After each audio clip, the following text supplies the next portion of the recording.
Here recently, I noticed a lot of old movies that were really good from, say, the 80s, the 90s, and the early 2000s that they're either remaking, which actually that's not recent, they do that a lot, or they're turning said movie into a TV show or into a newer type compilation.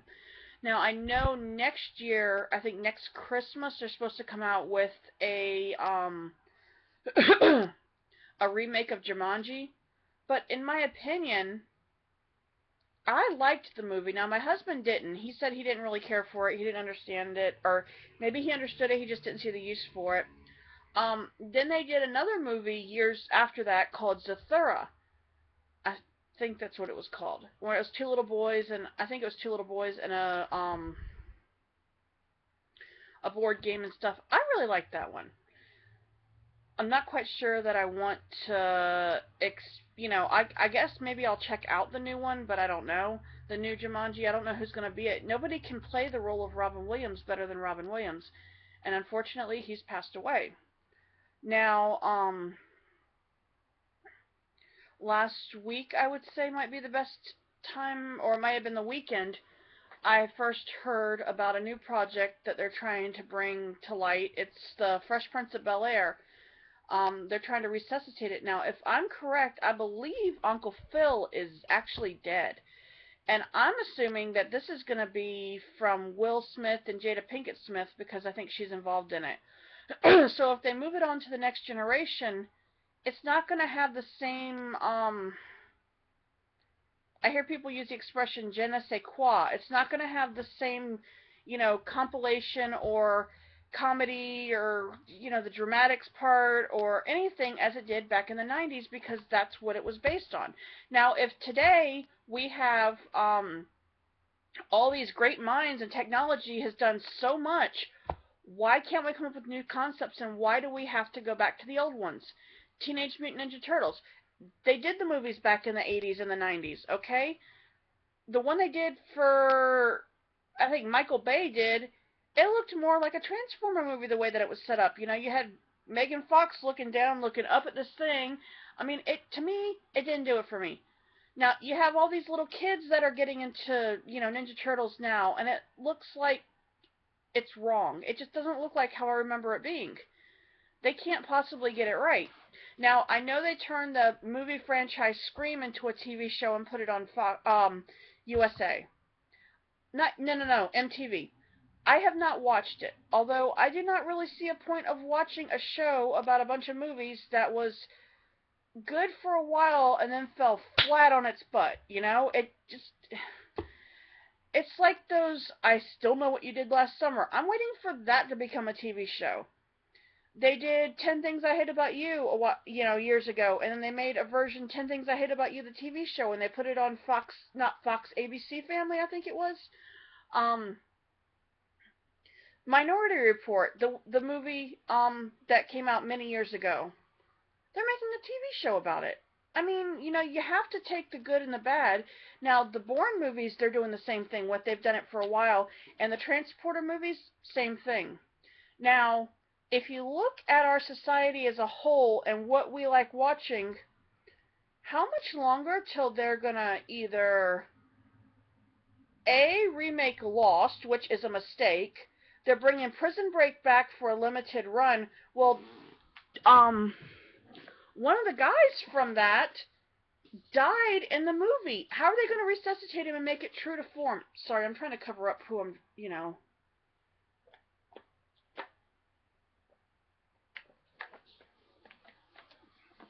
So I don't know how they're going to tell that story, unless they're just going to try to cut the last movie out and then maybe say this happened between the end of the show and when the movie did. Like a time frame. I don't know how they're going to do it. They're talking about 10 to 12 episode limited run. Now, I love that show. So, regardless of whether they're going to bring it back for 10 episodes or 100 episodes, I'm going to be watching. But it went a great length of time without being on. Can they get all the aspects correct? Can they get the right characters there? Can they do the show justice? Or will they come back and it be a disgrace? Will it be what we remember, or will it be a hokey try to remake that's long since been gone? Now, I wasn't into Prison Break when it first started. I didn't get into the show until probably second season, after they had broken out of the first prison. And then I started going back and watching the old episodes and kept up with it till the end, and then after the end, and the movie, came out a little while later. Same thing happened with House, except for it wasn't the second season, it was like into it. But I didn't watch very much of the last season, but I did see the finale episode. Because it's stopped being the same show when they did the last season, because half the stuff was how it was supposed to be. The other half of the stuff was, let's make humor and let's put somebody else on the front burner. And the show was about Hugh Laurie, a Vicodin addict who was a doctor who had a bummed leg, who thought he was above everybody else and at the hospital and knew, and if he didn't know, he had a team to help him, and then they figured it out. Excuse me. But the one thing that I did learn is it was never lupus. It was always, this shows signs of, could it be lupus? Oh, nope, never lupus. Might have had lupus one time, but I don't even know. Now they have Full House. That's going to be coming to Netflix, I believe, next year. They're calling it Fuller House, okay? They are going to be, how do I want to put this the right way? They're going to release it on Netflix, and they're going to be, the whole premise of that one is, DJ and I guess got married and her husband passed away, and she's moving back, and either she's moving into the house or they're building a new. She's moving home, and she's gonna have her like 2 kids or 3 kids, and her sister Steffi's gonna move back, and then her best friend Kimmy Gibbler's gonna move in with her daughter. I think she's going through a divorce or something. And then Uncle Jesse and Michelle and Nikki and Alex and Steve, and I don't know how any of this stuff's gonna play out. I don't know how the whole thing's gonna work, but again, that was a '90s show. That was not something. Sometimes when you have a good show and you play it out till the end and then you leave it, fans, yeah, they missed the show, but they're satisfied with how it went. They're satisfied that they stayed true to the characters, they stayed true to the image, the whole thing, and they were able to get their message across. And then when it was over, they all walked away. Now, nothing against the producers, the executive producers, the creators, the everything. Nothing against them, except for the fact that they knew how to tell a story and how to get out. They did the same thing with Friends. They did the same thing with Frasier. Cheers, and Saved by the Bell. I don't know. That show was, I could either take it or leave it. Now Lifetime has gone and done these unauthorized stories of. There's a Full House one coming out. There was a Saved by the Bell one. There's a 90210. I think there was a Melrose Place one, or there will be one. And it's just like going through, having people look like the people that would have played it. If the 90s was such a great era, and we got so much from the 80s and the 90s, how are we ever going to come up with new stuff if we keep resuscitating the old? Now, some things are good to bring back, but a lot of times you want to make a movie long after the series, the group of movies you've done have ended. Bad Boys, take that one for example. Okay, they did what, 1, 2 Bad Boy movies? Now they want to bring it back and do at least 2 or 3 more, I think. There's no need for it. We've passed that, It's like if somebody came back and said, okay, let's do some more Rush Hour movies. Or more Dr. Dolittle movies. Or more Nutty Professor movies. We've gone past that era. We need to leave some of the things from the past in the past and move on. Yeah, I get that some people don't relate to an actor because they keep seeing that actor as a character they once played. So, Carlton from Fresh Prince of Bel-Air, he was on Dancing with the Stars. Alfonso Ribeira, I think is his name. Do people know him as Alfonso Ribeiro? Some do. A lot of, people in his life do. But the fans know him as Carlton. So, it's hard to leave that persona. I'm sure Jeannie Francis, who played Laura on General Hospital, and Anthony Gary, that played Luke. They played Luke and Laura, the power couple. Most times when people see them, fans, you ask Luke, where's Laura? You ask Laura, where's Luke?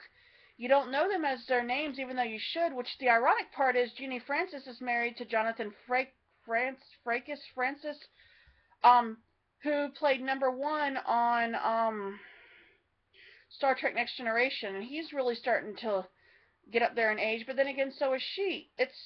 Well, actually, Luke is too. It's these things called aging. We all do it. Some of us do it gracefully, others just don't. But it was like my dad said, J.J. Abrams, this is not Star Trek. Yes, it's his version of it, but that's not the authentic Star Trek. The movies, he's like, that's not how it was supposed to be, but it's something to watch now because, Gene Roddenberry, I think his name was, has passed on. You can't replace that. You can make gimmicks or, your versions of something, but it's never going to be the same. So that is something to think about. I'm sorry I just rambled, but I felt the need to get that stuff out and to express my feelings.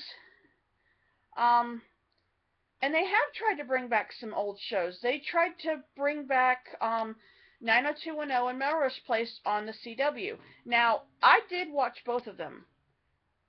I really actually liked 90210, but I didn't look at 90210 as a remake of the original. I just looked at it as a continuation of some of the characters that got older and moved past. I looked at it as a different show. I didn't think, okay, there's Brenda, there's Dylan, there's Gabriella, there's Gabriella Carteras, there's Tori Spelling, and, Brian Austin Green, Shannon Doherty, Jason Priestley. I didn't look at those people. I let it stand alone. Melrose Place, it kind of had to stand alone because it was, in my opinion, it wasn't anything. It didn't compare to the original, and that one actually flopped. 90210 went on for a while, and then it ended, and they knew when it was time to go. I mean, they could have gone longer with it. It's like them saying, okay, we're going to bring the OC back. That was early 2000s type deal, and it was good while it lasted, and then when it was gone, it was gone. I mean, there's times and places for certain things. Now, what I do not want to see happen is, ooh, let's make an OC movie, or ooh, let's turn this terrible show into a movie, or let's turn this terrible movie into a show. I get people do things because they need to make a living, and I don't discount that. Because great entertainment comes from minds of people who aren't sure if it's going to make it, but hope that people will watch it, or listen to it, or pay attention to it, or read it. So, let our generation have creative minds that go beyond what the creative minds of our ancestors or our past did. Excuse me. Bigger, better, bolder. You can use some degree and some. Think of it as a quilt. The way that we can reuse little tidbits of something. Maybe you have some fabric that you only have a little bit of, and maybe you want to keep a little piece of that to remind you of something, and maybe you have some spare thread that you can do a couple of squares with, and then you can piece them all together. You can put little bits of stuff together to make something bigger and better that'll hold on, and that might be what they're trying to do. But ideas are good, a foundation's good, but let it be something that hasn't been told yet. Look at your typical movie, your typical romantic movie. Guy and girl meet.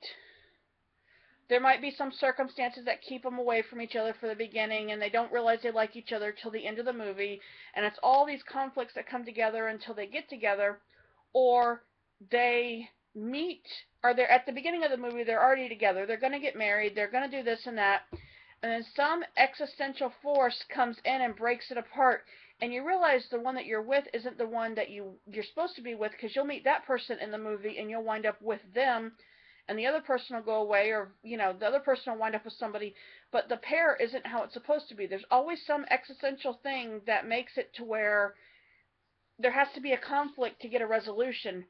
Guy meets girl, guy and girl have a struggle, whether it be finances, whether it be society, whether it be jobs, maybe they don't get along and they have to get to know each other. Guy figures out he likes girl, girl figures out she likes guy. End of the movie. Guy gets his girl, or guy lets his girl get away, or vice versa. Now, you can change some aspects. You can have it done in the West. You can do it in space. You can do it on a baseball field. Where you want to shoot the story itself at. You can change the scenery and change a few things, but in the end, it's the same concept. Tell something different. Maybe guy and girl don't meet. Maybe the storyline isn't what you think it's going to be, and then, you know, you think it's going to be a romantic movie, and it doesn't wind up being that, or you think it's going to be a comedy, and it turns into something different. Maybe it's through this big ordeal that you find love, or maybe it's not a love story. It's that's just your quintessential basic thing for a love story. Now, Romeo and Juliet, that was a tragic love story. I'm not necessarily meaning all love stories need to be tragic, but there's ways in and out of these stories, and tell something nobody else has seen before. All right, I'm out. Have a good one.